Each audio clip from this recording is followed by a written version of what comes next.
Bonjour mesdames, messieurs, Mathieu Paquette qui vous souhaite la bienvenue à Rangers TV, épisode 13. De retour après le match de la fin de semaine dernière, alors que les Rangers se sont déplacés du côté de Montmagny dimanche dernier pour aller y affronter l'Everest de la côte du Sud. Et malheureusement, ça s'est soldé par une défaite du côté des Rangers. C'est l'Everest qui a remporté ce match par la marque de 6-3. Les Rangers étaient donc de retour à domicile vendredi soir, alors qu'ils accueillaient les Prédateurs de Saint-Gabriel de Brandon. Voici donc le sommaire du match. Les Rangers sont opportunistes en début de match. Justin Hébert fait dévier un tir de Jonathan Cassella et les Rangers ouvrent la marque. Ce sera le seul but de l'engagement. C'est 1-0 Montréaliste après 20 minutes de jeu.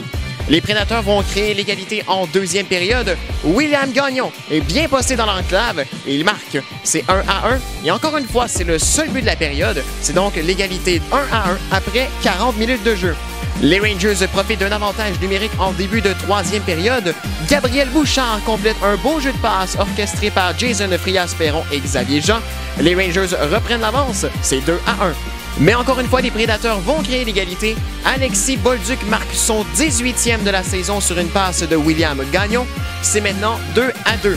Et pour un deuxième match de suite à Montréal-Est, nous irons en tir de barrage. Mais cette fois, c'est la Visite qui remporte le duel en tir de barrage. Loïc Bégin va clore le débat en tir de barrage suite à son but contre Thomas Lalonde.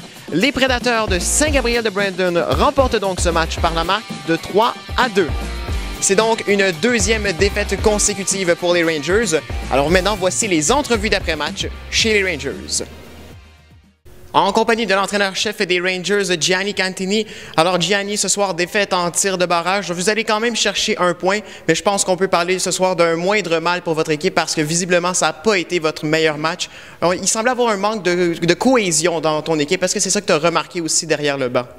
Je ne sais pas si c'est un manque de cohésion, mais un manque de travail. Je pense que ça part avec une préparation qui n'était pas adéquate ce soir.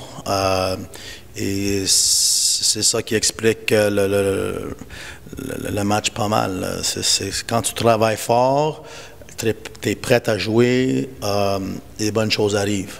On a une couple de chances de marquer que en temps normal, tu mets la rondelle dans le filet. Mais tu ne le mérites pas parce que tu n'es pas prêt et tu ne travailles pas assez fort. Cette fin de semaine, c'était ces deux adversaires qui sont, sans rien enlever aux autres équipes, quand même assez prenables. C'était Saint-Gabriel ce soir, ce sera les Shamrocks dimanche. C'est une fin de semaine quand même assez importante pour aller chercher des points au classement. Donc, comment vous allez devoir rebondir ce dimanche contre les Shamrocks?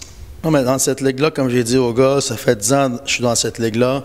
Tu dois te présenter à chaque soir si tu veux gagner. Alors, peu importe contre qui tu joues, tu dois te présenter. Alors, c'est sûr qu'il faut rebondir. Demain, on va patiner et on va se préparer pour un autre gros match dimanche ici à la maison. Tous les matchs qui nous restent, dans le fond, c'est des gros matchs.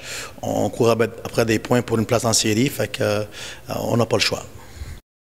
En compagnie de l'attaquant des Rangers, Justin Hébert. Donc, Justin, ce soir, un match, on va se le dire, assez difficile. Vous aviez l'avance à 2 reprises et vous l'avez échappé les 2 fois. Qu'est-ce qui manquait, selon toi, de votre côté pour garder cette avance-là jusqu'à la fin et aller chercher la victoire? Moi, je pense qu'on est arrivé en game. Surtout en première, on n'était pas préparé. Puis les one-on-one, on les gagnait pas. L'effort était pas à 100%. C'est pas comme vendredi passé où chaque rondelle, chaque clé, on était là puis on gagnait les batailles. Mais aujourd'hui, on a pris le slack, puis c'est ça qui nous a causé le manque de buts. Puis en défensif, on a acquis beaucoup de buts. Donc c'est ça.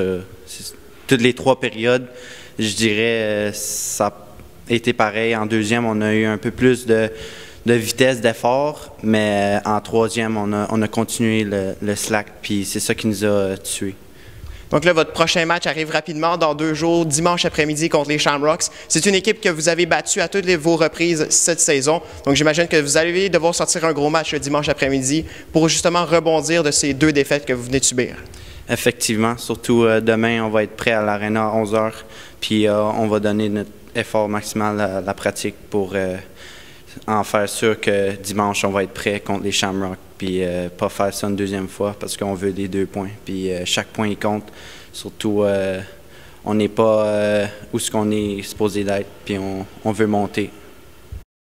En compagnie du défenseur des Rangers, Jonathan Lépine. Alors, Jonathan, ce soir, ça n'a pas été le meilleur match du côté de votre équipe. Il semblait avoir un certain manque de cohésion, si je peux le dire, au sein de votre organisation. Comment tu as trouvé le match ce soir? Je veux dire, c'était pas un match facile. On a peut-être manqué un peu de préparation avant notre game. Les gars étaient peut-être pas tous prêts avant la game, mais tu sais, veux pas, c'est quand même de notre faute si la game a été dans ce sens-là. Puis on va se reprendre dimanche contre les Shamrocks. Sur un plan plus personnel, ce soir, tu affrontais ton frère, donc Gabriel. Est-ce que c'est la première fois que tu affrontais ton frère là, dans un match de hockey, disons au niveau professionnel, là, si je peux dire, là, pas seulement dans les patinoires extérieures? C'est arrivé, dans le fond, au début de la saison. Ouais. Notre deuxième game de la saison, on a joué à Saint-Gabriel, mais sinon, c'est la deuxième fois, dans le fond, là, sinon c'est juste les patinoires, puis c'est récréatif, je dirais. Là. Est-ce qu'il y a quelque chose de spécial de voir son propre frère jouer contre soi là, dans un match comme ce soir? Ben oui, tu sais, c'est spécial. Mon frère, on a 3 ans de différence. Tu sais, comme le junior, c'est comme la seule saison qu'on peut jouer contre. Puis, tu sais, ça fait toujours quelque chose de voir son frère de l'autre côté. Tu sais, il n'est pas dans ton équipe, tandis que dans la vie de tous les jours, il est tout le temps avec toi. Si c'est ton frère, il fait partie de ta famille. Puis, ça, c'est vraiment spécial. Notre famille était là, puis il y avait du monde de chaque bord. Les Rangers pourront se reprendre très rapidement de cette série de 2 défaites puisqu'ils accueilleront dimanche après-midi les Shamrocks du West Island. Et comme vous l'avez entendu, les Rangers n'ont jamais perdu cette saison contre les Shamrocks. Ils espéreront donc retrouver le chemin de la victoire. C'est donc dimanche après-midi, 16h, ici même, à Montréal-Est. Sur ce, mesdames et messieurs, ici Mathieu Paquette qui vous souhaite à tous une bonne fin de journée et au plaisir de vous revoir dans le prochain épisode de Rangers TV. Au revoir!